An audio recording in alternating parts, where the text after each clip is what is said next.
लखनऊ के CMS school में जलवायु परिवर्तन को लेकर एक गोष्ठी का आयोजन किया गया। लखनऊ में सीएमएस गोमती नगर में पर्यावरण एवं जलवायु परिवर्तन पर आधारित सेमिनार का आयोजन हुआ। सीएमएस लखनऊ व कनाडा उच्चायोग के तत्वाधान में सेमिनार का आयोजन हुआ। सेमिनार में मुख्य अतिथि के रूप में प्राची गंगवार डीआईजी फॉरेस्ट शामिल हुए। सेमिनार में मुख्य वक्ता के तौर पर सीएमएस प्रेसिडेंट व MD professor Geeta Gandhi Kingdon ने अपने विचार रखे। इस मौके पर विभिन्न विद्यालय के छात्रों ने भी अपने विचार व्यक्त किए। सेमिनार में किशोरों व युवा वर्ग को खास छात्रों को पर्यावरण एवं जलवायु परिवर्तन पर जागरूक किया। इकबाल अहमद, लखनऊ, समाचार 24। Canada and very pleased to be here in Lucknow. We are here supporting an event called 28 for 28. It's a event centered on youth action on climate change. It's called 28 for 28, and it's supporting and celebrating youth who are helping affect positive change on the climate. We're working with Save with Children, CMS Montessori School, and of course our chief guest here in Government UP. So we're very happy to be here to do it and to celebrate our youth change makers who will be making presentations inside. For Canada, climate change is a key priority, and a lot of the work we do in India is focused on youth and helping them be the change that they need to be in their communities. Thank you. प्रति जो भावी पीढ़ी है, अगर हम adult दुनिया को पहले से ही बर्बाद करके रख देते तो हम अपने भावी पीढ़ी के लिए क्या छोड़ के जाएंगे। तो ये एक न्याय का भी इशू बनता है। मैम, आजकल सुख सुविधा के साधन चल रहे हैं, एसी है, पेड़ काटे जा रहे हैं, उसको लेकर किस तरह की शिक्षा दी जा रही है बच्चों को कि पेड़ ना काटे जाएं, एसी में कम यूज किया जाए, तो उसके लिए क्या कर रहे हैं? हम तो ये चाहेंगे कि हमारे सभी स्कूलों के बच्चे, हम कोशिश करते हैं अपने स्कूल में और भी बढ़ाना है हमें, और भी कोई भी सभी अच्छे स्कूल हैं वो ये प्रयासरत होने चाहिए और होते होंगे कि वो बच्चे जा करके अडल्ट्स को जागरूक करें। आप किसी भी ऑफिस में चले जाइए, मैं नाम नहीं लूंगी, मैं कई ऑफिस में हाल में ही गई हूँ जो जहाँ पर कमरों में एसी चल रहे हैं, कमरों के दरवाजे खुले हैं, खिड़कियां जो हैं वो आधी जो है पूरी तरीके से अच्छे से बंद नहीं है, दरवाजे जो खुले रह रहे हैं वो कॉरिडोर में जा रहे हैं, कॉरिडोर बिल्कुल बाहर की तरफ खुला हुआ है। तो पर्यावरण के प्रति जागरूकता की बहुत बहुत जरूरत है, बहुत आवश्यकता है, क्योंकि लोग जो है वो समझ नहीं पा रहे हैं, अभी जागरूक नहीं है कि किस तरीके से जो बहुत मुश्किल से ऊर्जा को जनरेट किया जाता है उसको किस जिम्मेदारी से उसका प्रयोग करना चाहिए।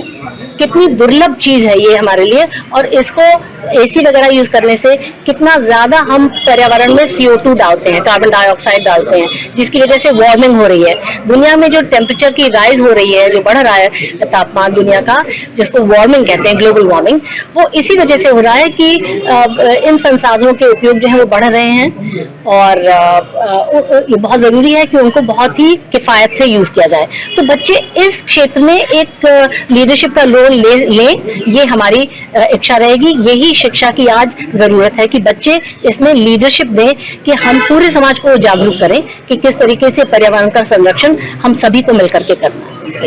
वन एवं पर्यावरण मंत्रालय लखनऊ में कार्यरत हूँ। हमारे माननीय प्रधानमंत्री श्री नरेंद्र मोदी जी का जो मिशन लाइफ इनिशिएटिव है, जिसके अंतर्गत हम अपनी दिनचर्या में, अपनी कार्य प्रणाली में क्या छोटे छोटे चेंजेस ला सकते हैं जिससे हम अपनी लाइफस्टाइल को और पर्यावरण अनुकूल बना सकें, उसके बारे में बच्चों को बताने के लिए और यहाँ जो एकत्रित यूथ है उनके विचार सुनने के लिए, क्योंकि पर्यावरण संरक्षण पे ये काफी काम कर रहे हैं, उसके लिए आज यहाँ हम सब एकत्रित हुए हैं।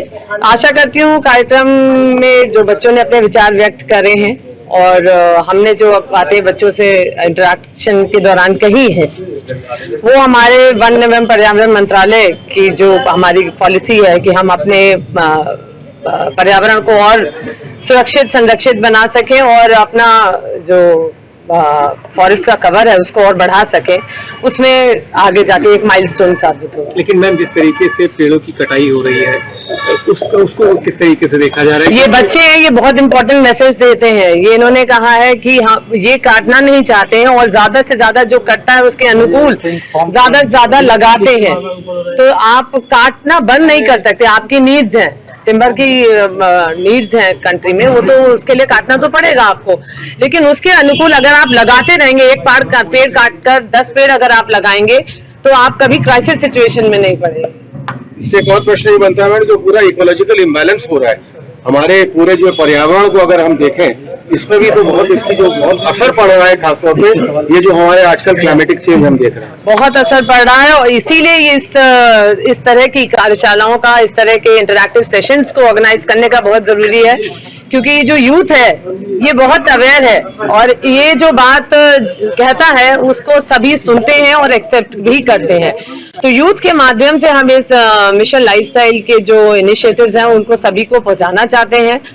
आई थिंक ये भविष्य में इस तरह के कार्यक्रम और आयोजित करे जाने चाहिए, जिससे कि जो माननीय प्रधानमंत्री का जो भी इनिशिएटिव है वो मिशन लाइफ के अंतर्गत, वो सभी बच्चे उसके बारे में और जागरूक हो सके। Thank you. मैं इंग्लिश में ज्यादा अच्छा बोल पाती हूँ। थोड़ा इंग्लिश में बोल दीजिए आप। आज के कार्यक्रम के विषय में बताइए। मैम, बहुत अच्छी पहल की है पर्यावरण को देखते हुए। किस तरह से जागरूक करने की कोशिश करें जिस तरह से बच्चों को आप लेके आए?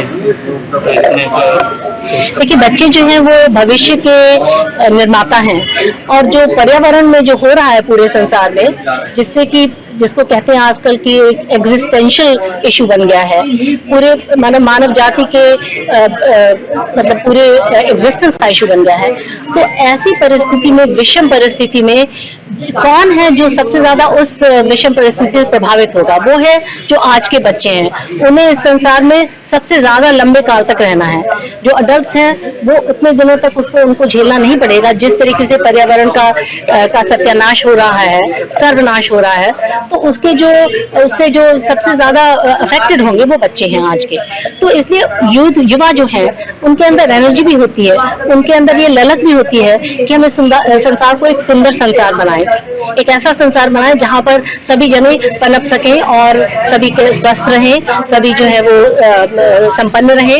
तो ऐसा समाज बनाने के लिए, ऐसी सृष्टि बनाने के लिए, ऐसी पृथ्वी पर रहने के लिए ये बहुत जरूरी है कि वो आज से ही, यंग एज से ही इस पर्यावरण के इशू में जो बहुत ही एग्जिस्टेंशियल है, अभी से रत हो, अभी से उसमें अपने को कार्यरत बनाए।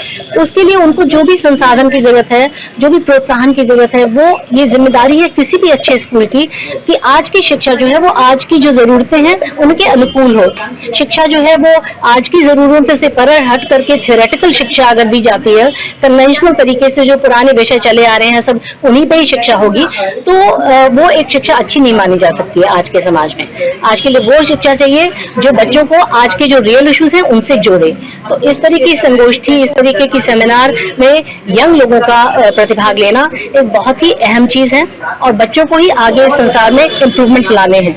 बच्चे क्यूरियस होते हैं, बहुत जिज्ञासु होते हैं। उनमें ये होता है कि हम संसार को बदलना चाहते हैं। वो प्रश्न करते हैं, अपने पेरेंट्स से प्रश्न करते हैं, टीचर से प्रश्न करते हैं। तो उनको कुछ विसंगतियां लगती हैं संसार में, तो उसके बारे में उनके बहुत प्रश्न होते हैं और वो समाज में न्याय चाहते हैं। तो न्याय भी एक बहुत बड़ा पहलू है जिस नजरिए से हम पर्यावरण को देख सकते हैं।